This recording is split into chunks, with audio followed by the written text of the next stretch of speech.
Hello everyone, welcome back to Dhanvitha's R K Kannada channel.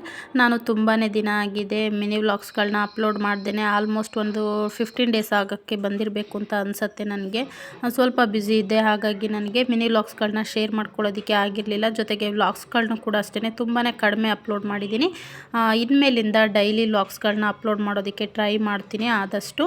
ಅಂದಹಾಗೆ ಇದು ಸೋಮವಾರದ ಬೆಳಗ್ಗಿನ ಮಿನಿ ವ್ಲಾಗ್ ಆಗಿರುತ್ತೆ. ಬೆಳಗ್ಗೆ ಕಾಫಿ ಎಲ್ಲ ಕುಡ್ದಾದ್ಮೇಲೆ ರೊಟ್ಟಿ ಮಾಡ್ಕೊಳ್ಳೋಣ, ಅಕ್ಕಿ ರೊಟ್ಟಿ ಅಂತ ಹೇಳಿಬಿಟ್ಟು ರೊಟ್ಟಿಯೂ ಕೂಡ ರೆಡಿ ಮಾಡಿ ಇಟ್ಟು ಬಂದಿದ್ದೀನಿ. ಆಮೇಲೆ ಸ್ವಲ್ಪ ತಣ್ಣಗಾದ್ಮೇಲೆ ತಟ್ಕೊಳ್ಳೋಣ ಅಂತ ಹೇಳಿ, ಜೊತೆಗೆ ನನ್ನ ಮಗಳಿಗೆ ಬೆಳಗ್ಗೆ ಎದ್ದ ತಕ್ಷಣ ಹಾಲು ಕೊಡೋ ಅಭ್ಯಾಸ. ಬಟ್ ಅವಳು ಇವತ್ತು ಸ್ವಲ್ಪ ಲೇಟ್ ಆಗಿತ್ತು, ಹಾಲು ಕುಡ್ದಿರಲಿಲ್ಲ. ಹಾಗಾಗಿ ಅವಳಿಗೆ ಇವಾಗ ಹಾಲು ಮತ್ತು ಬಿಸ್ಕತ್ತು ಕೊಡ್ತಾ ಇದ್ದೀನಿ.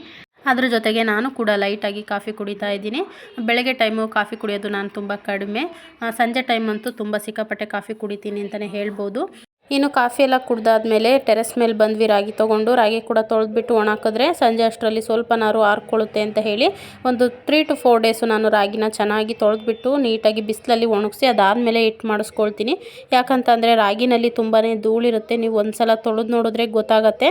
ರಾಗಿನ ಯಾರೂ ಕೂಡ ತೊಳೆಯೋದಿಲ್ಲ ಅಂತ ಅಂದ್ಕೊಳ್ತೀನಿ. ಹಿಟ್ಟು ಮಾಡಿಸೋದಕ್ಕೆ ಎಲ್ಲರೂ ಕೂಡ ಹಾಗೇ ಕಲ್ಲಿಂದು ಎಲ್ಲ ಮಾಡಿಸ್ಬಿಟ್ಟು ಅದಾದಮೇಲೆ ಹಾಗೇ ಹಿಟ್ಟು ಮಾಡಿಸ್ತಾರೆ. ಬಟ್ ನಾನು ಒಂದು ಸಲ ತೊಳೆದ್ಬಿಟ್ಟು ಅದಾದಮೇಲೆ ಪ್ರತಿ ಸಲನೂ ಕೂಡ ರಾಗಿನ ತೊಳೆದ್ಬಿಟ್ಟೆ ಮಿಷಿನಿಗೆ ಒಣಗಿಸ್ಬಿಟ್ಟು ಅದಾದಮೇಲೆ ಮಿಷಿನಿಗೆ ಮಾಡಿಸೋದು.